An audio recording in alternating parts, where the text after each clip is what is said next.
Seneca once said, "It is not the man who has too little, but the man who craves more that is poor."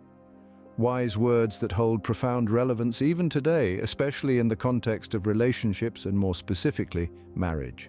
In the next 13 minutes, we will delve deep into the world of Stoic philosophy and its principles that can be transformative for your marital journey.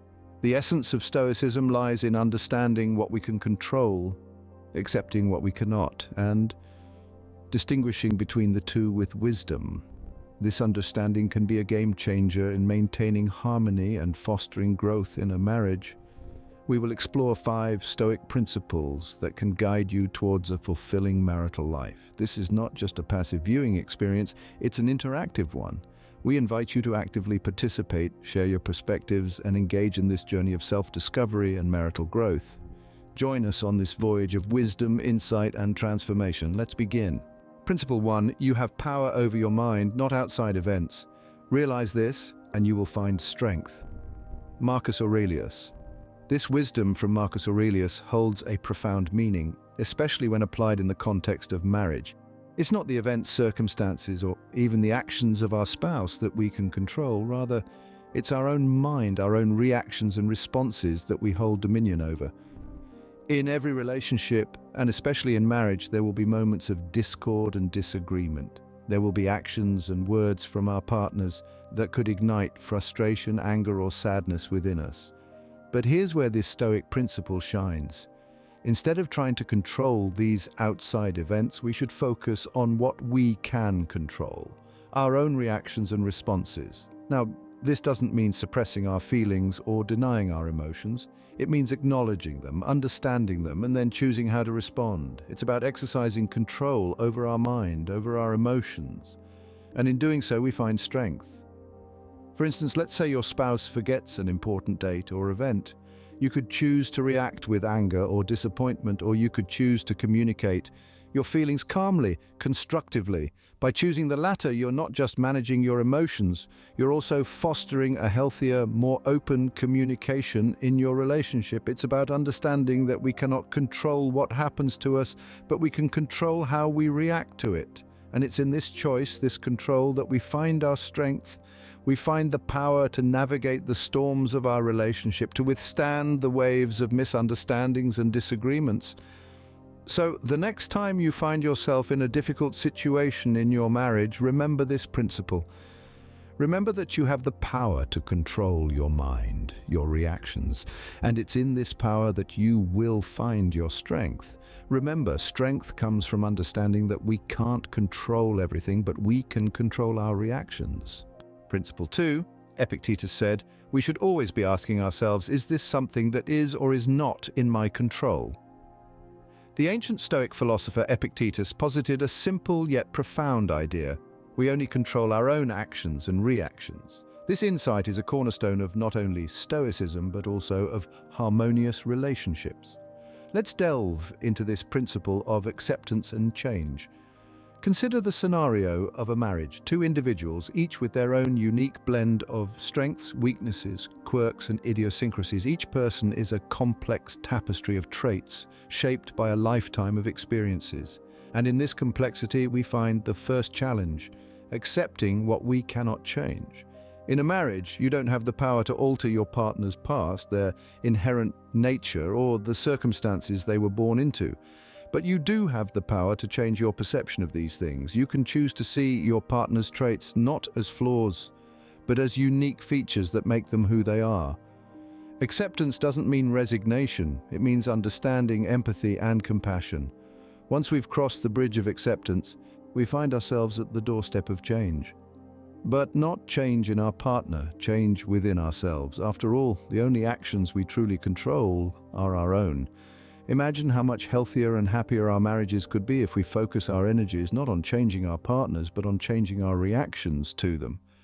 Instead of getting upset over a habit we find annoying, we could learn to let it slide. Instead of dwelling on a mistake they made, we could choose to forgive and move forward.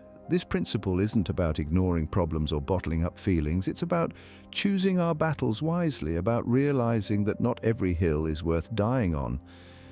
It's about cultivating a sense of inner peace that isn't easily disturbed by external circumstances. Remember, we cannot control the wind, but we can adjust our sails. In our marriages and in our lives, there will always be things we cannot change, but we can change how we react to them, how we perceive them, and how much power we give them over our happiness. In acceptance, we find peace. In change, we find growth. Principle 3, remember that very little is needed to make a happy life. These are the words of Marcus Aurelius, a Stoic philosopher and one of the most respected emperors in Roman history. His wisdom invites us to focus on an essential principle of Stoic philosophy: living in the present. Living in the present is about embracing the now, cherishing each moment as it unfolds. It's about acknowledging that the past is gone, the future is uncertain, but the present, the now, is real and tangible. It's about understanding that this moment, the one we're living right now, is the only one we truly own. But how can this principle help us in our relationships, and more specifically in our marriages? Well, think about the common issues that often lead to conflicts in a marriage. Many of these issues stem from either dwelling on past mistakes or worrying about future uncertainties. The what-ifs and if-onlys can create a storm of discontent and disagreement. By living in the present, we choose to focus on what is happening right now, freeing ourselves from the chains of past regrets and future anxieties. We learn to appreciate what we have, rather than what we had or what we might have. This shift in focus can help us avoid unnecessary conflicts and build a happier, more fulfilling marriage. When we live in the present, we begin to see our partner not as a figure from our past or a projection of our future, but as they are right now. We start to appreciate their current qualities, their efforts, their love.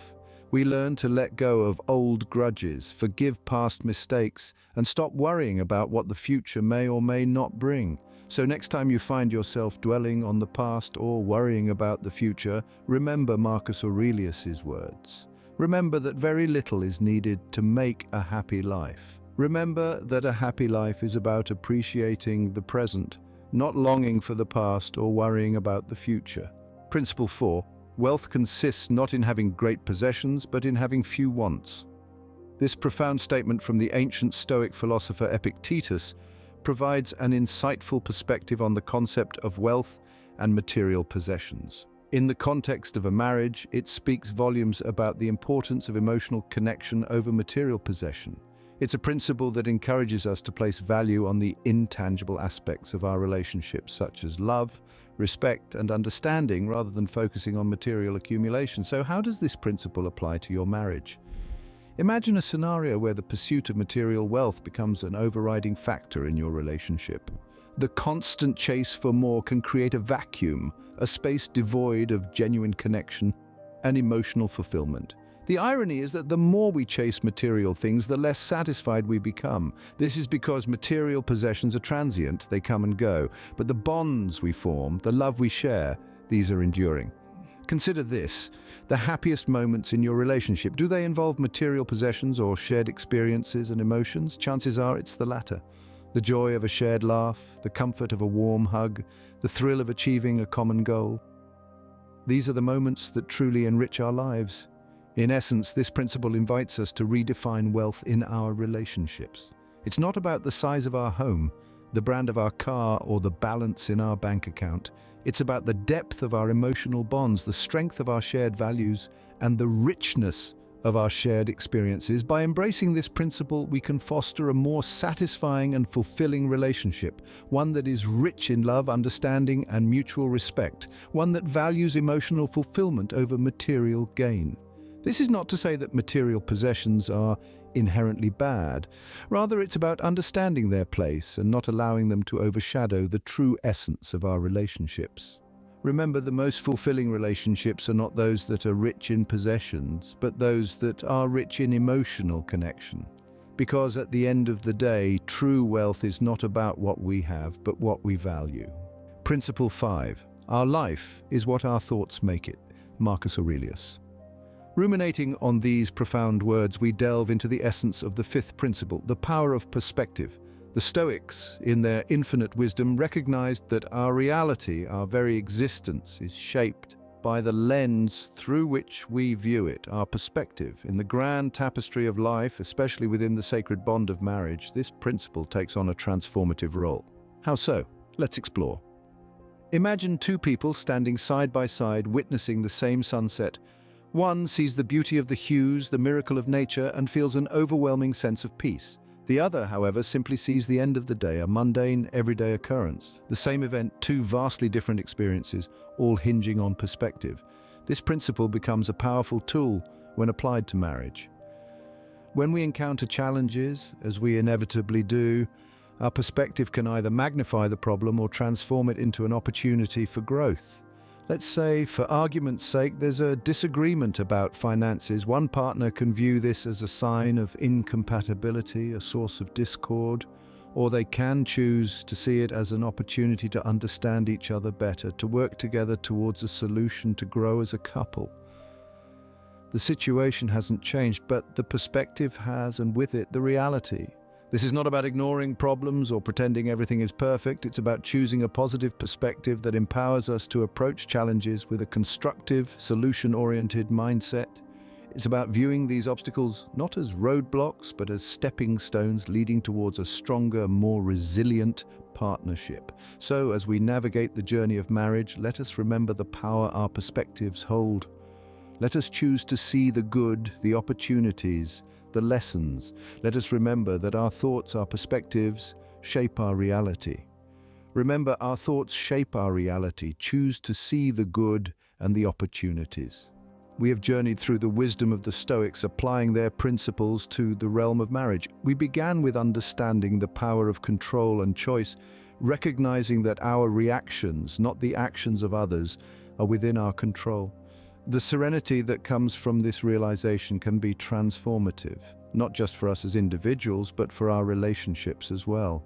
We then delved into the principle of acceptance and change. The world around us is constantly in flux, and so are our relationships.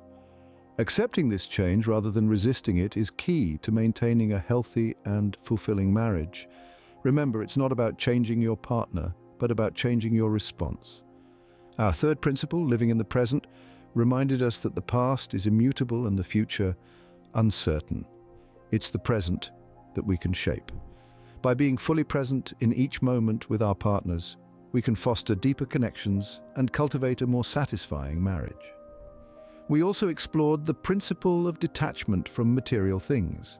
While material possessions can bring temporary pleasure, they do not guarantee long-term happiness or fulfillment. A successful marriage is built on shared values, mutual respect, and love, not on the accumulation of material wealth. Lastly, we examined the power of perspective. We can choose to see challenges as opportunities for growth and disagreements as chances for better understanding. By shifting our perspective, we can transform conflicts into conversations and obstacles into opportunities. Now, it's up to you to apply these principles in your marriage. It won't be easy, but remember, nothing worthwhile ever is. Let these principles guide you, let them challenge you, let them transform your marriage. And as you embark on this journey, don't keep your experiences to yourself. Share your stories, your insights, your triumphs, and your challenges. Your journey may inspire others just as you have been inspired today. Remember, the journey to a harmonious marriage starts with a single step. May the wisdom of the Stoics guide your next steps.